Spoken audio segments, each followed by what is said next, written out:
会場にお越しの皆様、オンライン配信をご覧いただいている皆様、こんにちは。司会の高等研究所岩木正信と申します。本日もご参加誠にありがとうございます。それではただいまより早稲田大学高等研究所15周年記念シンポジウム不確実な時代のウェルビーイングとは2日目ライフを開会いたします。はじめに基調講演3創造の共有がもたらすウェルビーイングを名古屋大学高等研究院院長の阿波賀邦夫先生よりお話しいただきます。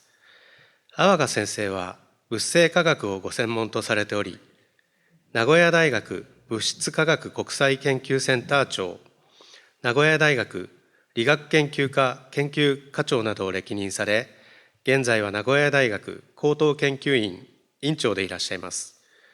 阿波賀先生、どうぞよろしくお願いいたします。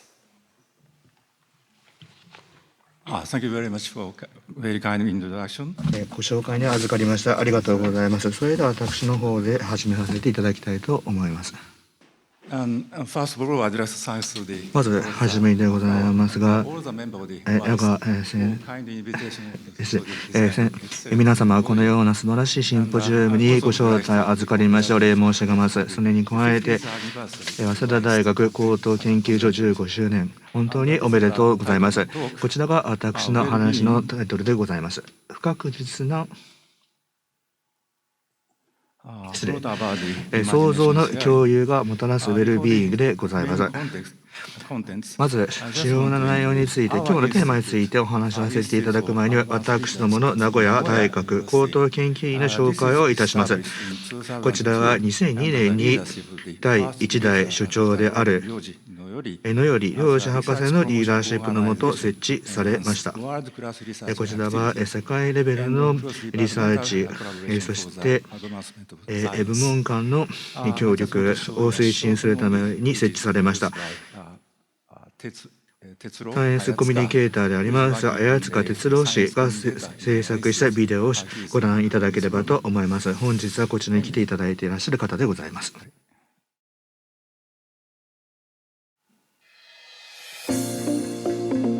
Great internationally recognized research of the highest quality. The Institute seeks an innovative world by focusing on research activities across different departments. The ninth Director, Kunio Awaga,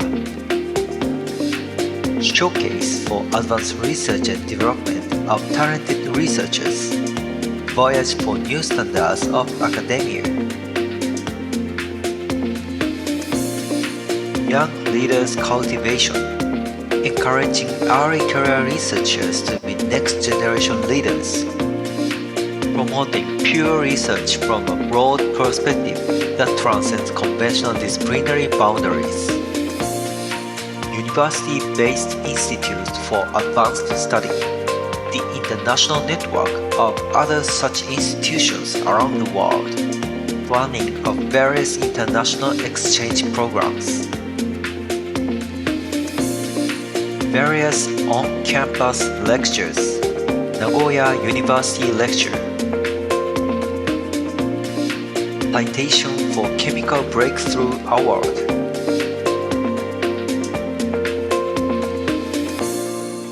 Nagoya University Initiative Webinar.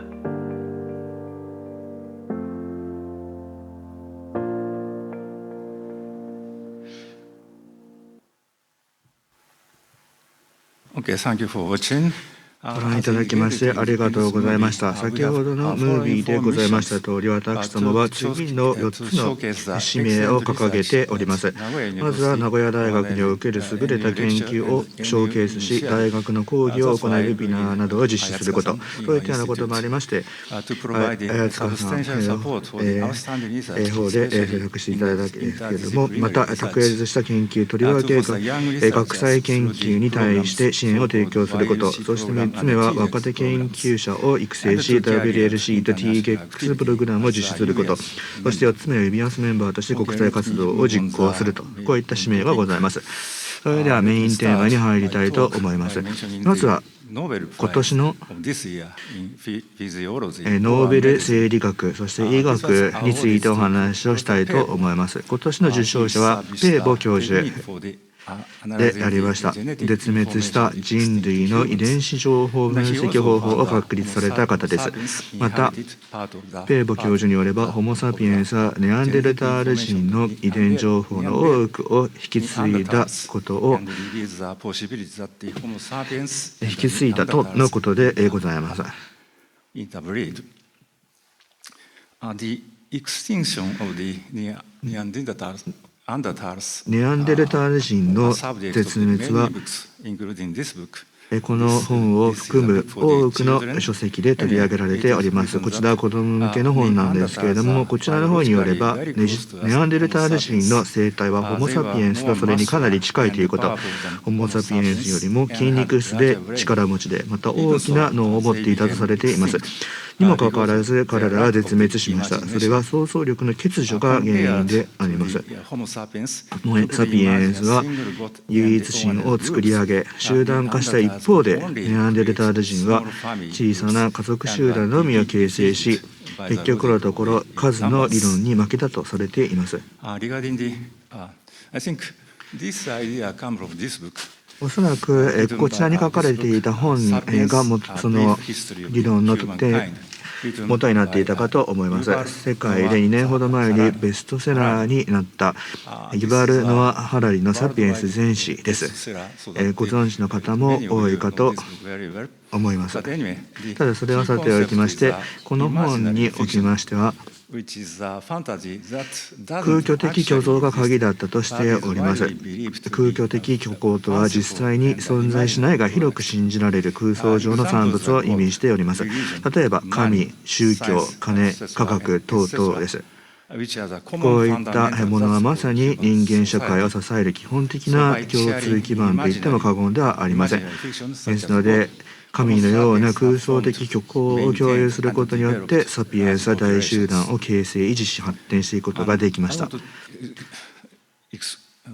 それでは次に空想の共有に関する名古屋大学の2人の最先端の研究者を紹介したいと思います。そして2つビデオを紹介したいと思います。1つはアンドロイドの仏像に関してでして、大学院工学研究科准教授の小川康平先生、そしてもう1つがデジタル時代におけるピラミッドの分析について、こちらは高等研究院准教授でいらっしゃる河合幸成先生のものです。こちらに今日は来ていただいております。それでは始めさせてください。So my research title of this day is the Android Buddha statue. But first of all, I'd like to say that we are not focused on the religions itself in this research. The objectives of this research is to utilize the function of religions to HRI study. HRI is the research field of that's the human-robot interactions, and especially in Android technology is my field. And the final goal of this project is build a presence robot based on the human's imagination. So please take a look at these videos. So this is a teleoperated Android, and okay. So this woman is operators. She operating the robot now, and when she look at left side, for example, robot look left, and if she make a smile, and robot make a smile, and also her voice is directly out of it from this robot, and also lip sync is always wrong. So this robot's purpose is to transfer the actual human's presence from the distant place. To do that, we implement such system that we transfer the whole possible information of the operators, like behaviors or voices or smilings or everything. And then in this experiment, we found that the Android robot can show the actual person's presence using the Android robot like this. And the second one is the telenoid. So this is the little bit tricky android robot. So the question of this research is, do robots with abstract appearances make people feel humans' presence? So please take a look. How do you think? I think that almost of the people feel it's quite weird, right?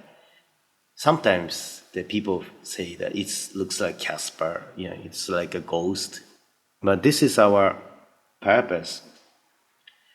Please imagine that in the previous one, the female android robot has a very specific, outer appearance. It's a woman's, and the age is around 20 or 30. And then also that robot is quite similar with a model person. So that's why that robot quite easy to transfer the actual person's presence, but that actual person has to be a human's, the women's, and age 20, 30, and the similar, appearance of the model person. But please imagine that if I operate such female android robot, and my voice is coming from, such beautiful woman's android, that's so weird, right? And the result of the experiment shows that a robot telenoid, which has the abstract appearance, could convey the actual human's presence. And the human's presence is produced from the imaginations, right? Not only from producing appearance or voices of originals. For example, please take a look at photo A. The small girls kissing the robot, giving a hug. In the first met, she started crying so much, but at some certain period of time, she started kissing. This is because the operator is her mother's, and she can feel, oh, this robot is my mother, and then start kissing. Means that she can feel or find her actual mother's presence into this robot. So here's a summary of the examples of my research. So first one is lack of details evoke humans' imagination. This is from the selection dialogue system or telenoid studies. Okay. And second one is interpolation of the room for imagination is positively biased. This is a very important thing. It's always positively biased. If the people who always negatively biased to imagine, so I think they are quite hard to have a conversation, a communication with others. Right? There's always negatively thinking. And third one is using humans' imagination enhances robot presence, right? Evoking humans' imaginations is positively biased, so that's why the humans' imaginations enhances robot presence. So that's why it's a time to go on to studies of presence robot based on the humans' imaginations. And then our answer is like this. It's an Android Boots statue, Minder. First one is a faces neutral design, like a telenoid. It can make feel as both male, female, or others. And second one is the body exposed machineries. It means it can make us feel as both artifacts or humans. The faces looks like humans, but the body is not a humans. It's on the border of the human and non-human things. Okay. These are tricks to evoke the human's imaginations. And then here, this is the minders. Please take a look for a while.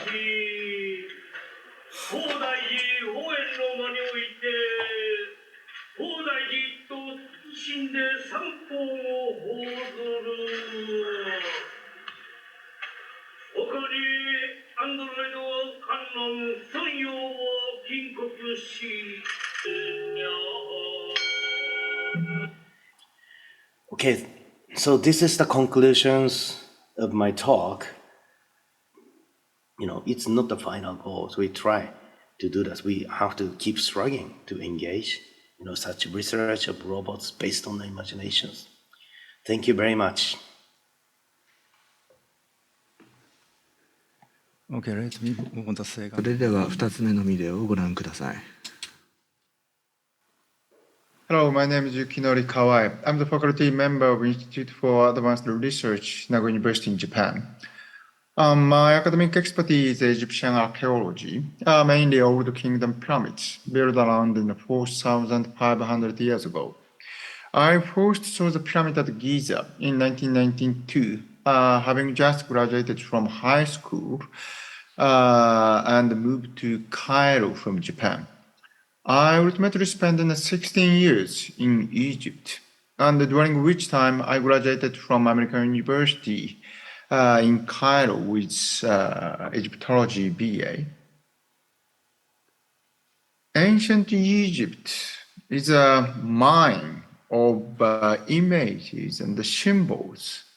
The gods have animal faces, like here, falcons and the cows and the jackals and the crocodile and even the insect with human bodies, thereby evoking a sense of the familiarity and also the sense of transcendence beyond human powers.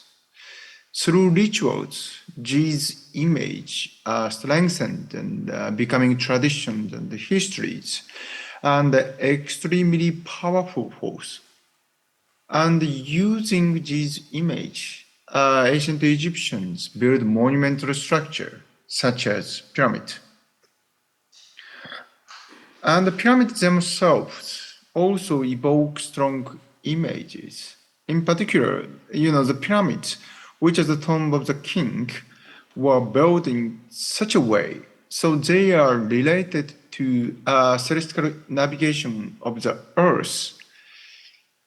Here, this is a sight that can only be seen during summer solstices, when the sun sets between the two giant great pyramids of Giza, which forms a word that means horizon in ancient Egyptian language, in the hieroglyphics. This sight that evokes the image of the entrance to the underworld for ancient Egyptians. However, we must be careful here because the image of the ancient Egypt is so intense and so majestic. And modern people sometimes tend to see a kind of, the illusions. For example, even today, some people come to my public lecture and ask me a question about the pyramids, and saying that, the pyramid were not built by humans. Of course, they are built by humans. So when you see this photo of the surface of the masonry or barrier chamber, of the wall of the barrier chamber, both are taken inside Khufu pyramid, Great Pyramid, you can actually feel and see the pyramid were built by humans.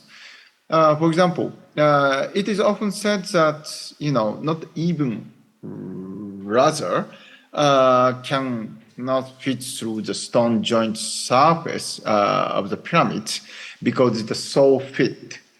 But yes, and this is actually true. And for the wall of the inner chamber, such as barrier chamber on your right hand of the Khufu barrier chamber, but the masonry of the inner structure is actually mess, which is on your left. But the problem is, this kind of information of the messy structure has not been properly documented until now. I mean, therefore, sometimes, people can only see nicely surface of the stone wall, and then this will sometimes, bring an illusion of the ancient Egyptian civilization.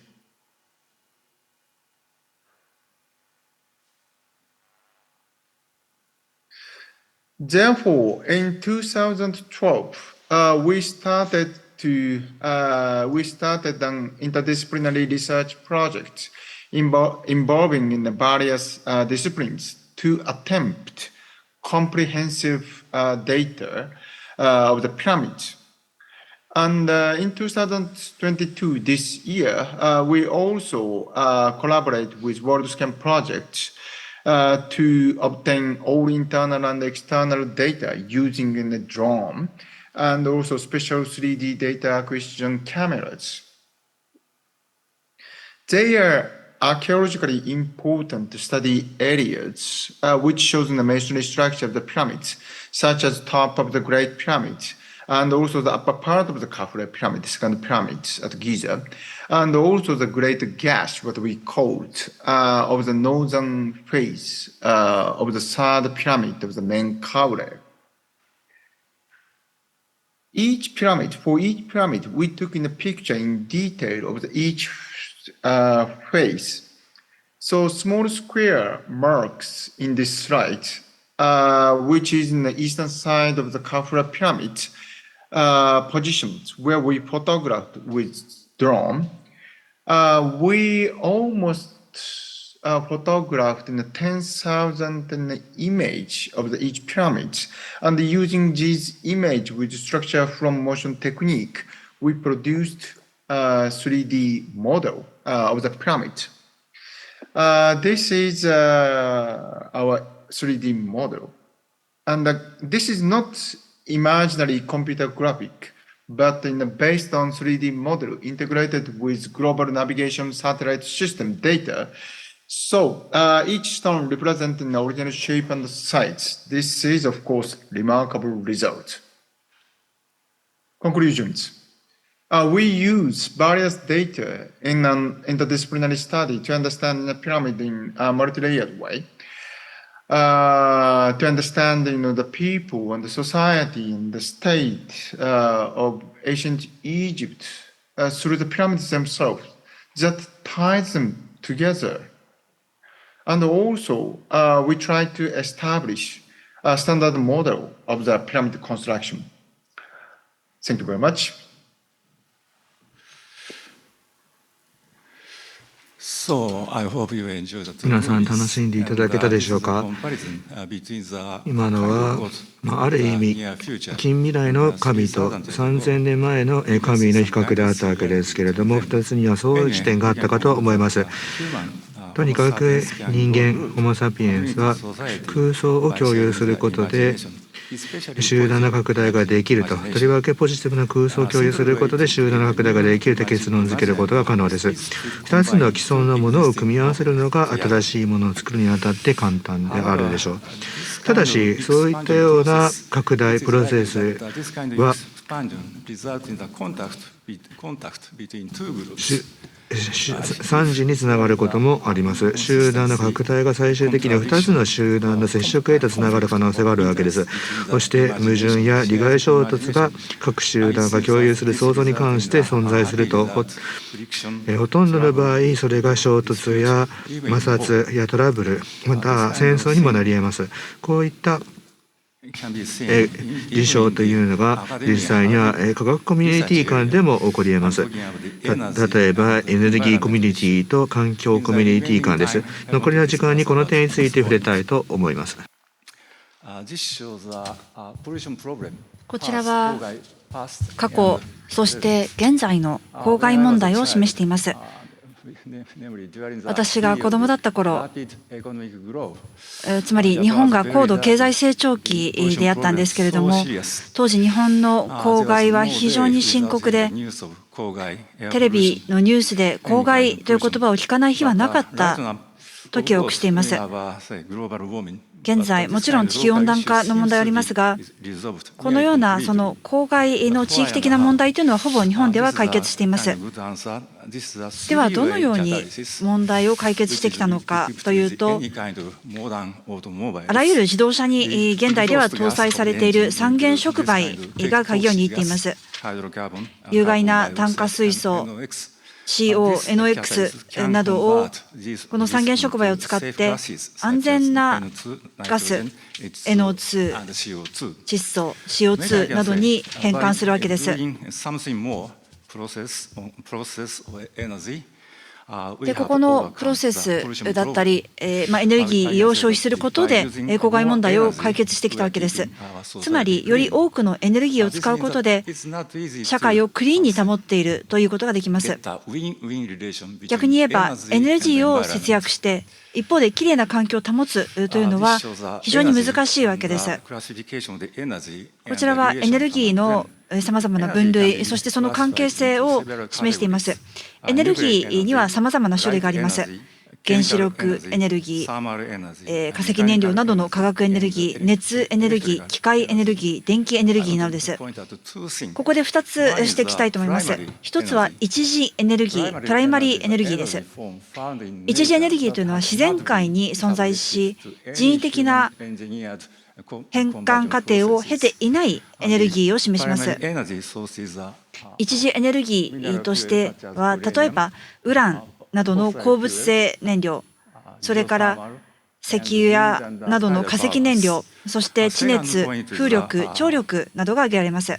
そして、最も使い勝手の良いエネルギーとして2つ目のエネルギー、電気エネルギーがあります。しかし、これは一次エネルギーではありません。我々の社会や生活のためにこの一次エネルギーから電気エネルギーを作り出す必要があります。それでは火力発電所におけるこの電気エネルギーを得るためのエネルギー変換プロセスを見てみましょう。化石燃料を燃やして燃焼熱を作り、その熱でエンジンを動かしています。でこの機械的な動きで電気を発生させるわけです。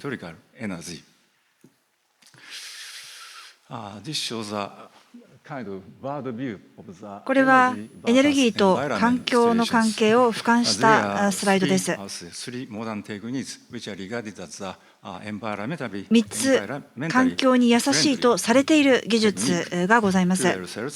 燃料電池、ゼロエミッション、そして CO2 の固定化です。還元固定です。もちろんこれはクリーンエネルギーではあるんですけれども、しかし電気エネルギーは一次エネルギーではないので、日本では化石燃料から生産していて CO2 が発生します。それから燃料電池ですけれども、燃料は水素分子となります。これもまた一次エネルギーではないので、化石燃料から水素を製造して副産物として CO2 を発生させてしまいます。これは決してこういったこの技術に対しての批判ではありません。これらの技術は非常に重要ですし、さらに技術革新が必要とされています。しかしながらエネルギーと環境といった総合的な観点から恒久的な解決策を見出す必要があります。我々は化石燃料への依存を減らさなくてはいけません。そしてクリーンエネルギー化をここの過程ですることができれば、すべてがクリーンになります。またエネルギー生産とエネルギー変換のプロセスの効率化も必要です。というような観点から申し上げますと、二次電池の改良、すなわち化学エネルギーと電気エネルギーの橋渡しをする二次電池の改良が非常に重要です。こちらは私たちが行っている研究です。これは私の宣伝、研究の宣伝ですけれども、我々は分子性共闘放線構造の化学構築と機能開拓といった形で研究をしております。ダイヤモンド、ハニカム、そしてなどのさまざまなストラクチャーを示しております。これは数学的な観点から非常に興味深い形状だといったことを申し上げることができます。それからバンド構造解析も行っています。そして二次電池にこういった研究をつなげていきたいと考えております。最後にまとめですが、想像力の共有ということでは、2つのプロセスがあります。この共有を拡大していく、そしてそれによって摩擦が生まれる2つのプロセスです。これは人間にとって幸せなプロセス、そして不幸なプロセスということもできるでしょう。将来の幸福のためには、この摩擦といった問題を克服する必要があります。すなわち、矛盾する想像力を調和させることが重要であり、何よりも想像力の共有を人間の本質的な性格として認識することが重要です。私からは以上です。ありがとうございました。